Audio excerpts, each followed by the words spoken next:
Parents നമ്മളെപ്പോലെ എത്ര വർഷം എടുക്കും, അല്ലെങ്കിൽ എത്ര എക്സ്പോഷർ വേണ്ടി വരും. ഇത് പണ്ട് തന്നെ ഭയങ്കര ദേഷ്യം വരുത്തുന്ന, ഇറിറ്റേറ്റ് ചെയ്യിക്കുന്ന ഒരു കാര്യമായിരുന്നു. ഞാൻ എപ്പോഴും ആലോചിക്കും, നമ്മുടെ കാര്യം ചില സമയത്തൊക്കെ കോടതിയിൽ ഇങ്ങനെ തെളിവ് സഹിതം പറയുന്ന പോലെ കൃത്യമായിട്ട് പറഞ്ഞാലും ഇന്നത് കൊണ്ടാണ് ഇങ്ങനെ, ഇപ്പോൾ അങ്ങനെയൊക്കെയല്ല, കാര്യങ്ങളൊക്കെ മാറി എന്ന് പറഞ്ഞാലും അവർ അവസാനം അവർക്കത് മനസ്സിലാവില്ല. അവർ ദേഷ്യപ്പെട്ട് തിരിച്ചു വല്ലതും പറയും. അങ്ങനെയൊക്കെയാണ് മിക്കപ്പോഴും നടക്കുന്നത്. അപ്പോൾ ഞാൻ വിചാരിച്ചു ആദ്യം ഇത് ഒരു റീസൺ കൊണ്ട് മാത്രമായിരിക്കും. കാരണം നമുക്കിപ്പോഴും വിരൽത്തുമ്പിൽ ഇങ്ങനെ സ്ക്രോൾ ചെയ്യുമ്പം പല പല അറിവുകളും പല ചിന്താഗതികളും കിട്ടുന്നുണ്ട്. അവർക്കതൊന്നും കിട്ടിയിട്ടില്ല.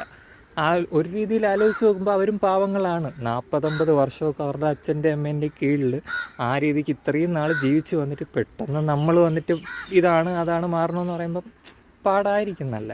അവരുടെ ഭാഗത്തു നിന്ന് നമ്മൾ ചിന്തിച്ച് നോക്കാൻ ശ്രമിക്കുകയാണെങ്കിൽ. പക്ഷെ വേറൊരു റീസൺ എനിക്കുണ്ടെന്ന് തോന്നുന്നു. അവർ അത്രയും നാൾ ഒരു 50-60 കൊല്ലമൊക്കെ ഒരു ട്രഡീഷൻ അല്ലെങ്കിൽ അവരുടെ ഒരു കഷ്ടത്തിൻ്റെ കീഴിൽ ജീവിച്ച് വന്നിട്ട് ഒരു കാര്യം ശരിയാണെന്ന് മനസ്സിലായാൽ പോലും അവർക്ക് ചിലപ്പോൾ അത് ഉൾക്കൊള്ളാൻ പറ്റത്തില്ല. എൻ്റെ പാരൻസിൻ്റെ അടുത്ത് ഞാനിവിടെ ഓരോ ഡീറ്റെയിൽസ് സഹിതം ഇങ്ങനെ പറഞ്ഞു കൊടുക്കും, ഇങ്ങനെയൊക്കെയാണ് ഇപ്പോഴുള്ള കാര്യങ്ങൾ. അപ്പം പിള്ളേരുടെ മനസ്സിലും വരുന്ന അങ്ങനെയൊക്കെയാണ്. പക്ഷെ അവർ പറയുന്ന ഒരു കാര്യമുണ്ട്, അതൊക്കെ നമുക്ക് മനസ്സിലാവും, പക്ഷെ അതൊക്കെ അമേരിക്കക്കാർ ചെയ്യുന്നതാണെന്ന്. സോ അവർക്ക് സംഭവം പിടികിട്ടും, പക്ഷെ അവർ വിചാരിക്കുന്നത് ഇതൊക്കെ വേറെ ടൈപ്പ് ആൾക്കാർ ചെയ്യുന്നതാണ്.